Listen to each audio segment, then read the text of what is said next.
If I tell you আমি এখন Dubai আছি তাহলে কি আপনারা বিশ্বাস করতে পারবেন? অ্যান্ড কোনো প্রকার ভিসা পাসপোর্ট ছাড়াই আপনারা দুবাই থেকে ঘুরে আসতে পারবেন। Trust me. হ্যাঁ guys, this is one of the best and luxurious rooftop restaurant in Uttara. এটা আমার লাইফে দেখা সবচাইতে সুন্দর রেস্টুরেন্ট। উত্তরা যে দুবাই ইন্সপায়ার্ড একটা রেস্টুরেন্ট হয়েছে আপনারা কি জানেন?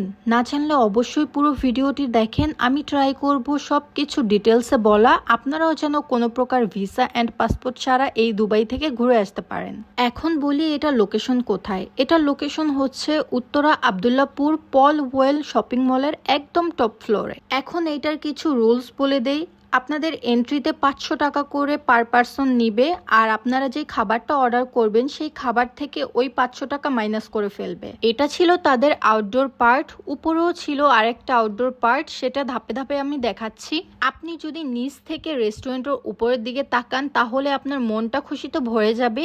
ঠিক তেমনি ভাবে আপনি যদি উপরে গিয়ে নিচের দিকে তাকান একই রকম ভাবে আপনার মনটা খুশি হয়ে যাবে, কারণ আপনার কাছে মনেই হবে না আপনি বাংলাদেশের কোথাও আছেন।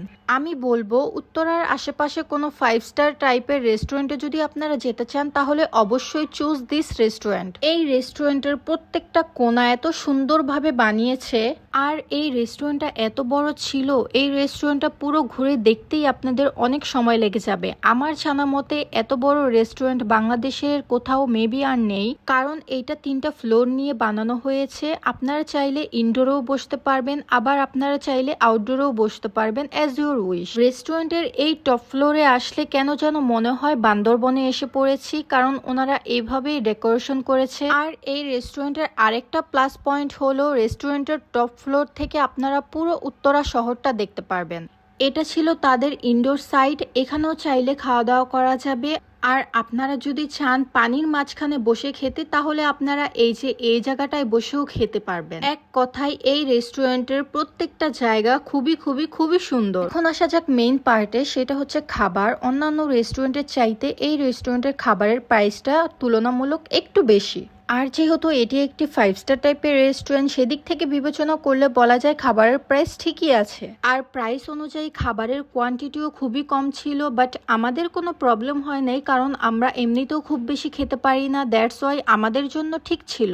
আর একটা প্রবাদ আছে না, চুজ কোয়ালিটি ওভার কোয়ান্টিটি, এই ব্যাপারটাও তো আপনাদের বুঝতে হবে, তাই না? এনিওয়েজ, এখন আসি খাবারের টেস্টের কথায়। অনেকেই বলেছে দেখলাম খাবারের টেস্ট একদমই ভালো ছিল না, বাট সেটা ভুল। সব খাবার খারাপ ছিল না। এই যেমন আমার চাউমিনের প্লেটারটা ভালো ছিল, আমার এক্সপ্রেশন দেখে নিশ্চয়ই বুঝতে পেরেছেন। আর এই ফ্রাইড রাইসের রাইসটা আমার কাছে তেমন একটা ভালো লাগে নাই, আমার কাছে কিছু একটা মিসিং লাগছে। বাট ফ্রাইড রাইসের সাথে যে ফিশ কারিটা দিয়েছিল ওইটা জাস্ট ওয়াও ছিল আমার কাছে। আমরা মোট 3টা প্লেটার অর্ডার দিয়েছিলাম, একটা চাউমিনের, 2টা ফ্রাইড রাইসের। চাউমিনের প্রাইসটা ছিল 600 টাকা, আর একটা ফ্রাইড রাইসের প্রাইস ছিল 750 টাকা, আর একটা ছিল 700 টাকা। ওভারঅল খাবারের টেস্ট ভালো ছিল, জাস্ট ফ্রাইড রাইসের মধ্যে কিছু একটা মিসিং লেগেছে আমার। এমনিতে সবকিছু ঠিকঠাক ছিল।